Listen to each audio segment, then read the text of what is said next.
I'm Frank Powers, and this is Lifestyle Tucson, the program where I speak to our neighbors, the people behind the scenes of our amazing organizations that are 501c3 nonprofits. Our friends are informing you how they serve our community, and they're here to give you updates on future projects. Let's make some new friends today. I received a letter. Good morning, Mr. Powers. I really enjoyed listening to your interview with the folks at the Mini Time Machine Museum of Miniatures. I thought you might like to know about our organization, the Tucson Miniature Society, TMS. Our club was formed in 1976, and we have been active ever since. Also in the 70s, we started an annual show and sale and became a nonprofit organization. Our show proceeds benefit local organizations, and beginning in 2016, TMS began donating our proceeds to the Mini Time Machine Museum to support their collections, exhibitions, education, etc. Since you expressed your interest in miniatures, I hope you will visit us at the show. I'm attaching a flyer in this email. I've got a flyer. One of our members made this tiny birthday party scene inside a walnut shell. I'm looking at the flyer and I did not realize that this was a walnut shell. It's so tiny, but there's an entire birthday party happening inside. And the theme this year is Celebrate the Little Things, October 25th and 26th at the Tucson Women's Club. I'm looking forward to seeing what the members come up with. Our shows include a large display room for exhibits, raffles, and door prizes, and of course, large sales rooms. We also have 2 or more tables where items are sold at prices kids can afford, and adults are not allowed to shop at those tables until maybe the last hours of the 2-day show. If you'd like more information about the show or about our group, I'd be happy to speak with you or correspond via email. And I'd be happy to invite you on the radio, and I did, because today I'm fortunate to speak with Tori West, publicity over at TMS. Tori, welcome to Lifestyle Tucson. Hi, thanks for having me on.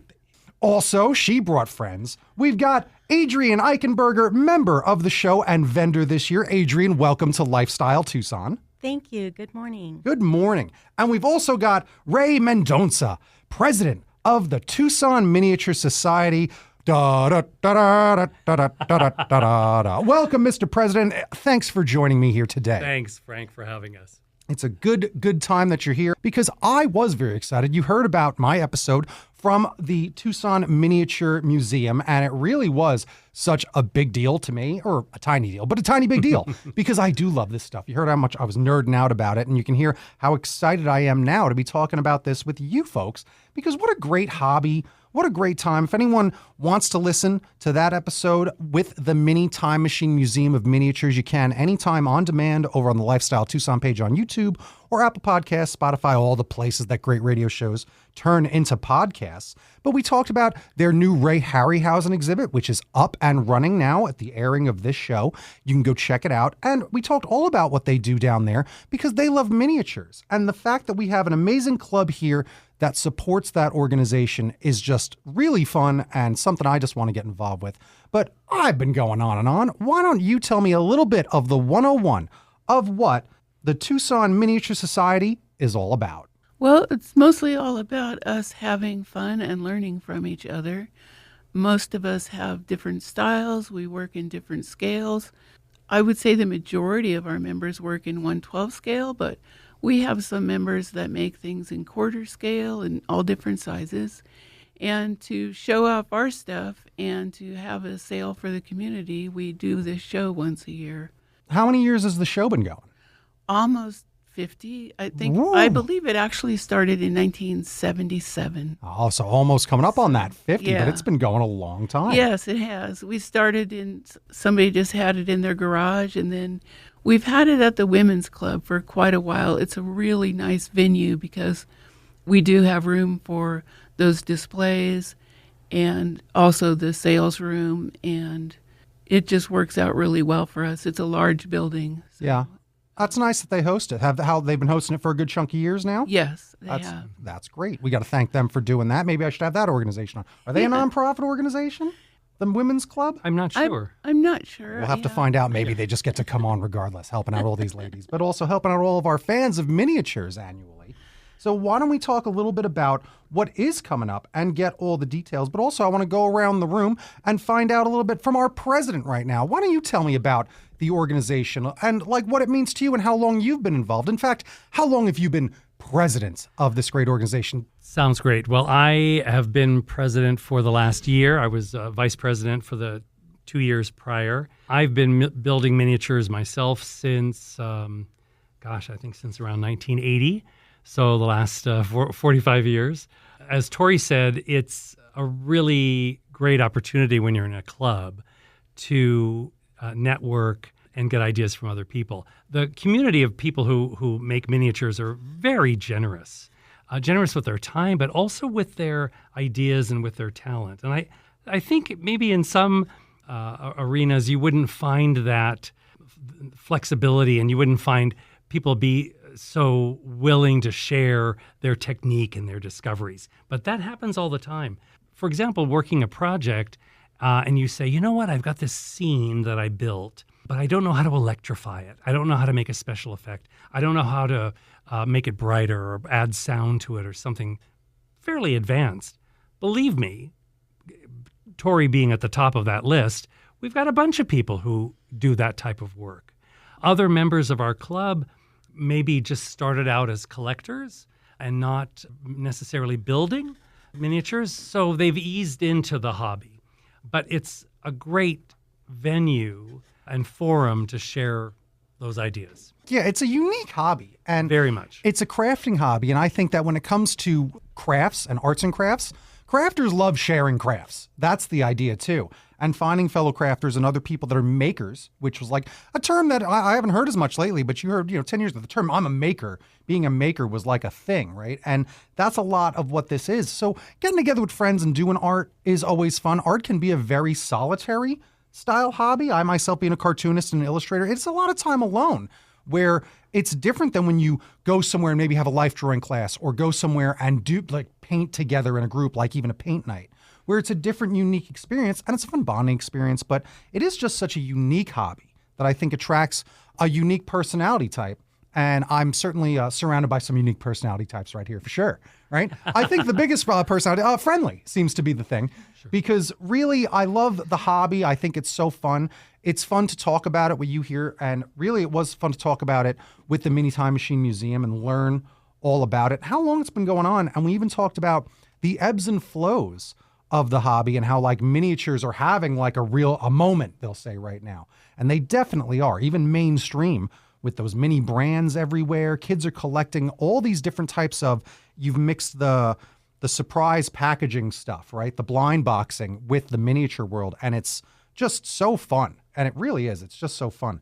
So let's talk about having some fun with someone who actually did vend at the show and is going to vend again this year. Why don't we get a little bit of opinion from Adrian? Tell us about your experience last year as a vendor of the show, and we'll give you all the details about the show. Let's remind you that it's going to be Saturday, October 25th from 10 a.m. to 5 p.m., Sunday, October 26th from 11 a.m. to 4 p.m. It's $7 to get in there. Kids ages 4 to 12 are only $3. Ages 3 and under are free because they're tiny and we like tiny things. Tell me all about the show, what you did last year and what you're looking forward to this year, and then we'll get more into the details about this year's show. All right, thank you. Well, last year, I've joined the club about a year and a half ago, and so last year was my first year as being a vendor. I recently started my own crafting business. I left the interior design world after 10 years and find that it transfers over seamlessly to miniatures, making all the mini scenes like an interior designer would. And I'm also an avid crafter, so I've done beading, scrapbooking, sewing, modeling with clay, and all those skills can be done in miniature. Yeah. So what started my new business is my husband gifted me a laser machine. Oh, those are fun. Oh, yes. And I kind of went nuts with it. And then I discovered the miniature group, and then discovered you can make miniature things out of that as well. And I feel like I found my people. I used to get so excited about little tiny things and share with friends, and they'd just be like, oh, that's cute. But when you're with our group, everybody's on the same page, and it's just so exciting and collaborating.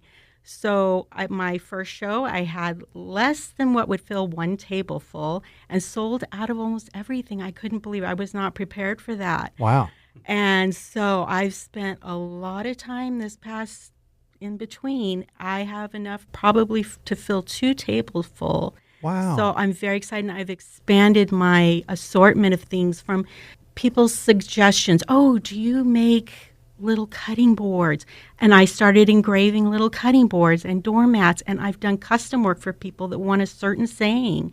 I love doing custom work, especially like miniature room boxes and book nooks, something that no one's ever seen before, and it's a one of a kind. That's my favorite thing to do. But I also love to do the DIY kits. So I do a lot of where I cut out the wood, where you can color it and put it together and make it your own. And that's always so much fun also for the young people to start learning those skills and creativity, and that just really gets me so excited. That is awesome. My friend has one of those laser cutters, so I've gotten to play with that a little bit too. And she'll do things that she calls make and takes. You come to a thing, you make it, and you take it, you pay for it. It's super fun, but then can sell the undone ones as a take home. Yes. Like that's the idea, like a kit, which is amazing fun. That's great. I really do love that. I did start making little leather bound books too that have just gone bonkers. Everybody Yes. wants their custom little book set with engraving on them. So That's why I asked, because I saw it was just someone that was selling mini bookshelves, and they were recreating like mini book covers, Yes. little vinyl album covers, things like that. So fun. And even on your website, I'm over here at Tucson Miniatures, and it's .weebly.com, I believe. I don't know if you need that in there, but just go search for it. You'll find it. And even there's some fun tips and projects and things that you can even print out on all these other websites that you've linked to, which is really great and fun, because I love when there's a toy collector that I follow, and what he does is you can print out like the G.I. Joe helicarrier box, and you can print out all the boxes that your toys came in when I was a kid that we now keep our Christmas lights in the back cave. But yes, that was so exciting to see. And you've got some of that where you can even print out of paper right here on some of these links to some of these other websites, all these fun, great things that are really great and are going to add that specific detail to your miniature scenes, to your doll houses, to all these fun things that people make when it comes to miniatures. So it really is fun to see what the resources are and how fun and exciting it is, because you can hear it's such a unique hobby, but it is nice when you do find like-minded folks that are all about it. So let's talk again more about the show. What you've described some of what you've got going on here. What did you do this year for this year's theme as far as things are concerned when it comes to the show? Because the theme this year was celebrate the little things. Yeah, I'd like to say that Adrian also made our cards, market cards. Our theme is, of course, celebrate the little things, but our club project is market stalls and market carts. Oh, yeah? So each person, they had a choice of getting the market stall or cart in 1/12 scale or 1/4 scale, and also the market carts that Adrian did with her machine. Well, that's so fun. And so I don't know what everybody's doing. I'm excited to find out. I only know one person is making a Christmas market stall. Oh, that's exciting. I love that. And I'm not going to say what mine is. Don't give it away. You have to go to the show You on the have to come 25th see and the it. 26th. That's the spirit. I can guarantee that no one will have one like it. Okay, good. A one of one, a rare. And if you want to be inspired, again, you've got a great gallery on the website as well. And there's so many things. And right now, what is just coming down is going to be last year's winners of some of this, because there's some contests, competitions that you have when it comes to all of the fun things happening. Tell me about your competitions and last year's theme, which then the winners go on to be displayed in the Mini Time Machine Museum of Miniatures. So is that going to now happen again this year with our next competition and the winners for this one? I believe that it is, yes. That's so exciting. Our last year's theme was myths, magic, and mystery. Oh. So we had a lot of really interesting displays for that. I was noticing a lot of like fantasy style stuff. So I was wondering why. So there you go. That makes a lot of sense. So tell me about what you're looking forward to for this year's theme, as far as what people are like planning, making, doing, and how do you celebrate the theme? Thanks, Frank. I wanted to mention one of the other benefits of having this type of a showcase is the availability of miniatures. So, for example, not to do history, but back in the 70s, when this hobby really kind of began and took off, there were a lot of brick and mortar shops throughout the world, throughout the United States. that specialized in miniatures. But over time, many of those shops just couldn't sustain the business. It can be an affordable hobby. It can also be an extremely expensive hobby. Yes, it can. Because people use materials, cardboard and egg cartons all the way up to gold and silver and whatever. Actual diamonds and gems. Yeah. Precisely. So having this type of a showcase where we bring in dealers and vendors, in our case from the Southwest, some come from California, nearby states, gives our patrons a chance to purchase items that they may not be able to find anyplace else. I think there's only, Tori, correct me if I'm wrong, one other miniature shop in Arizona. Is that the one in Glendale? I think that's correct. I think, there's only just really one brick and mortar shop. At so one having point somebody, we had two of them here. Exactly. Yeah. So it's nice to have a place for folks to go and actually purchase. Some of the. Well, it's good to get together. Like, you can always go on eBay because the same thing happened in the card world, where baseball cards, they used to just be like your baseball card shop. You can sustain. Then they merged with comic shops. Now you're a card shop, comic shop. Now you're a card shop, comic shop, game store to stay around. And you got to sell toys. It doesn't work as much. So there are less comic stores, same thing. But what do? You go to a big comic convention. You go to a big card show at a hotel. I just went to a great toy show at the Ramada Inn. Mm-hmm. And it's so fun to get together. And they had vendors from California and they had other vendors from all over, certainly bringing collections that I have not seen. I bought a Pet Rock over the weekend. Yes, that's right. The scam continues. It's the 50th anniversary of the Pet Rock. So fun. But that's what's fun about getting together. And again, because it's a hobby. It's also a hobby. People forget that that's what really drives us. Collecting baseball cards, collecting comics, collecting miniatures. It's the collecting as well that makes it really a fun, sustainable hobby where, I'm surprised that you do and are able to make your one-of-one art, Adrian, and then sell it, because that's one of my problems that I've had. I have a tough time selling my original art. I'll sell prints and I'll sell posters of art. But when it comes to those one-of-ones and things that you make, how do you do that? It's really hard. I always want to keep it, but I've got to let it go. So, and then I move on to the next thing. It's always it's a challenge for me, and that's what's fun. Yeah, it's fun. Again, it's just fun to be an artist of any style, and having the ability to get your art out in the world is very rewarding. It is.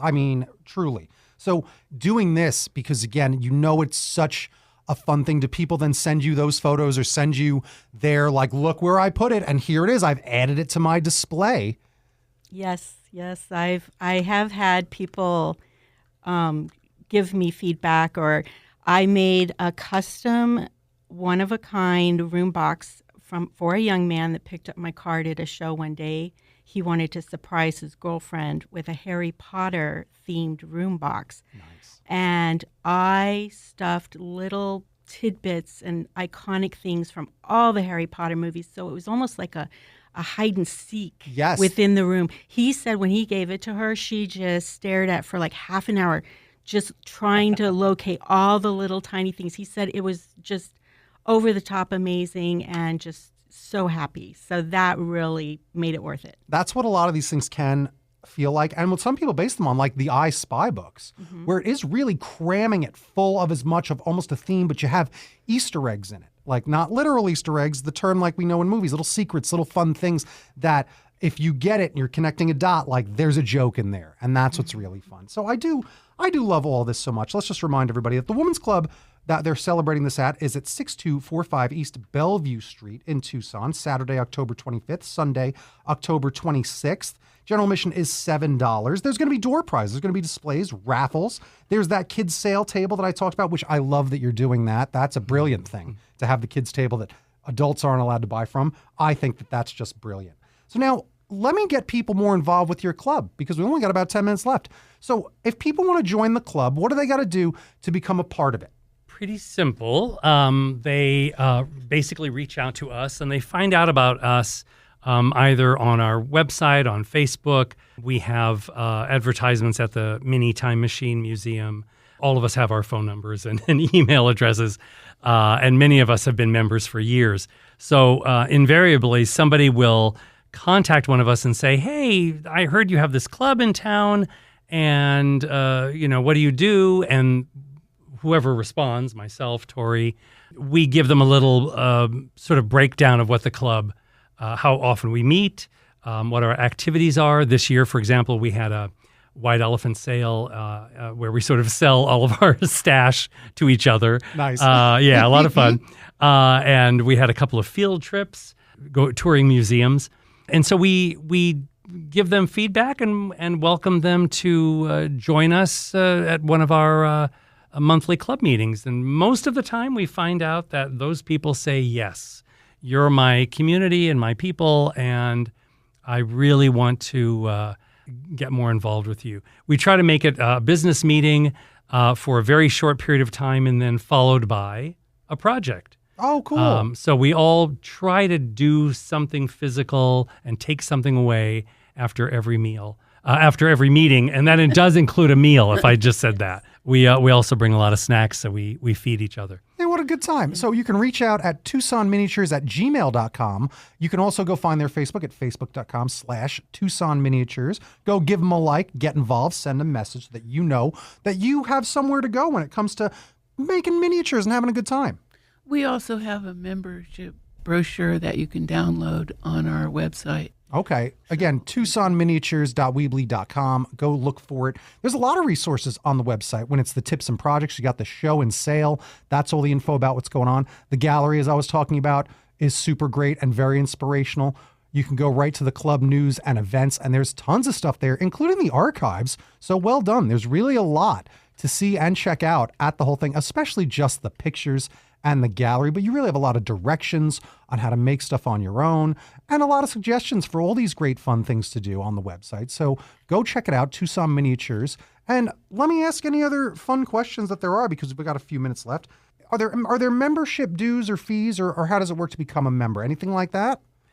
Yes, there's an annual membership fee for individuals. I think it's very affordable. It's $15 for the year. Pretty miniature. For the whole year.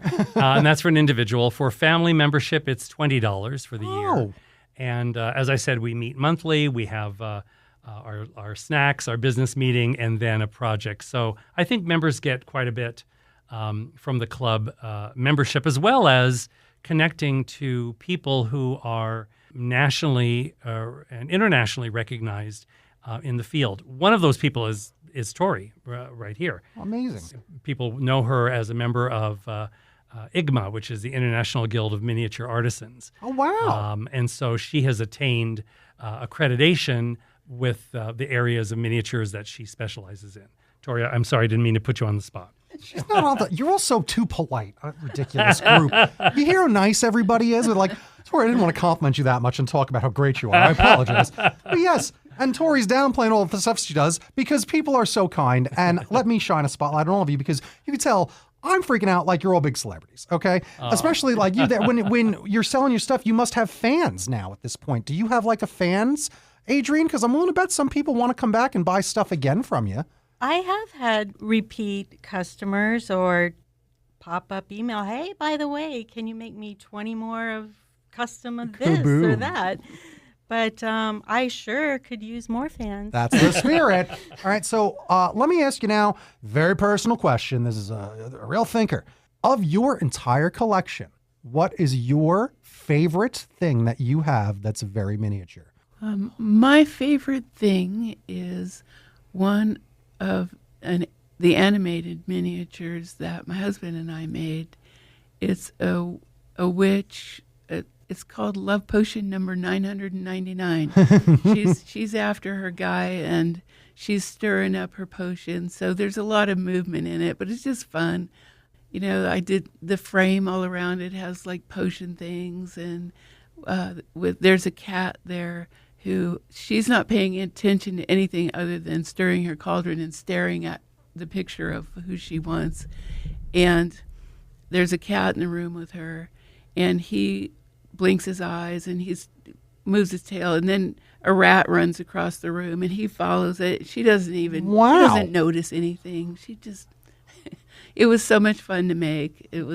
That's excellent. Like, just describing it, it's so charming. So what about you, Mr. President? What's your favorite miniature thing in your collection?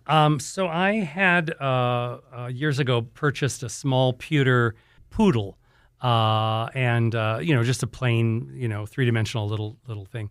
And I recently, about a year ago, painted it to match our own pet. Okay. And so I have a what's called a party poodle. Their coloring is a mixture of black and white. And the shape of the poodle was similar to my own pet.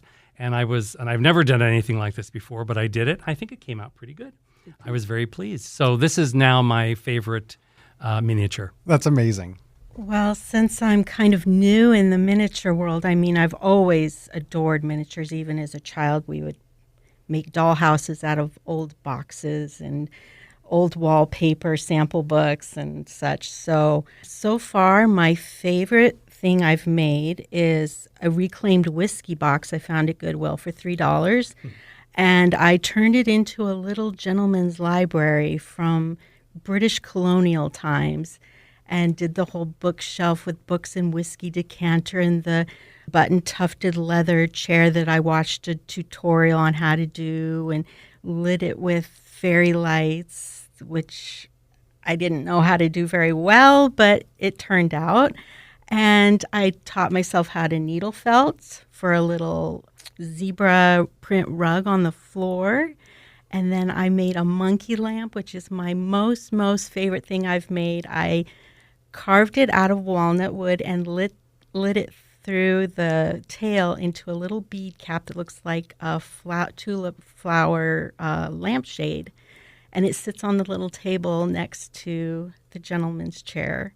And it's actually on display at the Mini Time Machine Museum right now because it took first place last year at our show. Congrats. So thank you. All these people downplaying themselves. First place, there it is. Yes, and then on goodness. the outside of the doors that close, I made it look like the spines of books. Oh, wow. Using my engraver on scraps of leather so that when the doors are closed, it actually blends right into your bookshelf. That is I love it. That Thank sounds you. just magic. I can't even stand it. I'll tell you. So one of my favorite things I ever got. So one of the thing I got, I have a can of Spam that's the size of my pinky nail that I got from like the dollhouse store, right? Once. But one thing that I made that's in my room is, so I collect a lot of toys. So my house is a lot of shelves with a lot of toys on it and statues and books and collectibles.